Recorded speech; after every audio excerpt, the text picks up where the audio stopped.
Hai, Assalamualaikum dan selamat sejahtera. Nama saya Nurbalki Shakira binti Nizam. Saya ingin menerangkan tentang faktor penjajahan imperialisme mempengaruhi pembinaan etika peradaban di Malaysia. Pertama sekali saya akan mengenalkan tentang perkenalan. Corak masyarakat kolonial barat berlaku dalam masa yang singkat dan meninggalkan satu kesan yang luas walaupun mungkin tidak mendalam. Kedatangan Eropah ke Tanah Melayu atau dipanggil sebagai Alam Melayu selepas peradaban Islam. Orang Sepanyol menyebarkan dan mengembangkan agama Kristian di Filipina dengan bersungguh-sungguh. Portugis menyebarkan agama Kristian di Tanah Melayu tidak ketara. Kawasan penetapan awal British contohnya di Pulau Pinang, Melaka dan Singapura. Tanah Melayu pengaruhnya di bidang material dan kesan luarannya sahaja. Kebudayaan dan institusi sosial banyak mempengaruhinya. Antara pengaruh peradaban di barat, antaranya adalah sistem pendidikan, kewujudan masyarakat majmuk, perubahan dari segi budaya, kemunculan bandar-bandar moden dan akhir sekali adalah keperluan-keperluan asas infrastruktur seperti jalan raya, kereta api, telefon, telegraf, elektrik dan bekalan air bersih. Pengaruh barat ini dinikmati oleh pegawai British dan pegawai Cina dan bukan masyarakat Melayu yang tinggal di bandar-bandar. Seterusnya, kewujudan masyarakat majmuk yang bermaksud berbagai-bagai bangsa yang membentuk satu kependudukan hidup sebagai komuniti-komuniti yang berhasilin. Antaranya adalah Melayu, Cina dan India. Perbezaan antara tiga kaum ini adalah bangsa, agama, bahasa kebudayaan, adat resam, makanan dan pakaian. Cina dan India di semenanjung Malaysia sebanyak 45% penduduk dan kawasan majoriti yang besar. Ini adalah catapan yang menunjukkan penduduk di Malaysia. Melayu seramai 53%, Cina seramai 35% dan India seramai 11%. Seterusnya, ini adalah tiga jenis kaum di Malaysia. Antara yang pertama adalah Melayu. Melayu adalah beragama Islam. Mereka tinggal di kawasan luar bandar dan bandar-bandar. Di kawasan luar bandar, mereka melakukan penanaman padi, berkebun kecil, nelayan dan perniagaan. Di bandar-bandar pula, mereka melakukan buruh, perniagaan kecil dan pekerja upahan. Melayu juga memegang kuasa politik. Dan seterusnya adalah Cina. Cina tinggal di bandar dan tumpuan mereka di bandar-bandar pelabuhan seperti Pulau Pinang, negeri-negeri barat dan Melaka. Mereka melakukan buruh dan menjadi peniaga dan menjadi orang profesional. Mereka mahir dalam bidang ekonomi dan mendapat galakan dari pihak kolonial British pada zaman penjajahan. Dan akhir sekali adalah Indian. Mereka melakukan penanaman padi getah di pantai barat dan mereka menjadi buruh, menjadi peniaga dan orang profesional. Penduduk India ini kebanyakannya menetap di Pulau Pinang. Kereta api Tanah Melayu ramai pekerja daripada India dalam perkembangan dalam sejarah. Akhir sekali, kesan kewujudan masyarakat majmuk. Kesannya adalah lahirnya perpaduan di antara kaum. Sekiranya sesuatu bangsa seperti Melayu, Cina dan India tidak memahami dan menyinggung perasaan antara satu sama lain, berlakunya perpecahan kaum dan melahirkan perasaan sentimen di kalangan masing-masing. Pada 13 Mei 1969, memberi tamparan hebat terhadap kerajaan Tanah Melayu atau Malaysia selepas berakhirnya kolonialisme British. Ideologi perpaduan nasional bermaksud langkah berjaga-jaga daripada perkara yang tidak diingini. Ini adalah contoh gambar pada 13 Mei 1969. Sekian daripada saya. Terima kasih. Selamat sejahtera semua. Saya Tanusha dan saya akan menerangkan tentang topik sistem pendidikan. Selepas campur tangan Inggeris dalam pemerintahan negeri-negeri Melayu memberi sedikit perhatian kepada pelajaran, perbelanjaan negara bagi semua pelajar hanya sedikit bahagian kecil daripada keseluruhan belanjawan negara. Pada akhir tahun 1880, kebanyakan anak-anak Melayu belajar di sekolah Melayu dan diajar mengeja, menulis, memira dan ilmu kesihatan. Pada tahun 1920, dasar pelajaran Inggeris di negara semakin jelas bahawa tujuan pendidikan kerajaan Inggeris ialah membaiki taraf orang Melayu dan mewujudkan petani atau nelayan yang baik. Bagi golongan bangsawan, Pihak British telah membina sebuah sekolah khas bagi memodernkan kelas pemerintahan Melayu dan melatih untuk cerdik mereka. Maktab Pengurusan adalah bertujuan melatih guru-guru bagi sekolah rendah Melayu. Dasar pendidikan British di tanah Melayu sebelum perang disifatkan sebagai dualistik dan dua lapis kerana pendidikan Inggeris untuk golongan elite dan pendidikan vernacular sesuai untuk semua. Kerajaan British juga menganggap tidak perlu menyediakan pelajaran dalam bahasa Cina kerana orang Cina tidak bebas mendirikan sekolah yang menggunakan bahasa sendiri dan sistem persekolahan kanak-kanak tidak didedahkan kepada masyarakat dan kebudayaan pribumi di tanah Melayu tetapi dimasyarakatkan kepada negara asal mereka. Masyarakat India didedahkan dengan pelajaran Tamil. Perasaan cintakan tanah Melayu tidak wujud dalam kalangan mereka. Pada tahun 1870, sekolah-sekolah kecil telah didirikan di ladang-ladang kebanyakan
Mereka bangga dengan kehidupan sedemikian dan menganggap trend terikut gaya rock, hippie, punk dan sebagainya.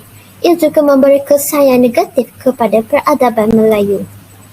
Krisis identiti kebudayaan nasional.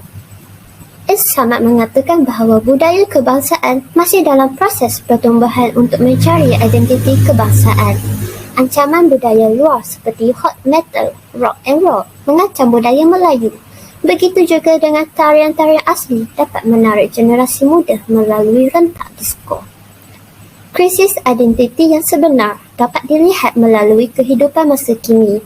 Golongan yang bekerja di pejabat akan memakai pakaian ala barat seperti golongan wanita yang sanggup mendedahkan sebahagian tubuh walaupun bertentangan dengan etika masyarakat Melayu dan Islam. Setengah orang gemar memakai seluar jin yang meruntuhkan identiti bangsa Melayu. Mereka yang berpendidikan moden terpengaruh kehidupan barat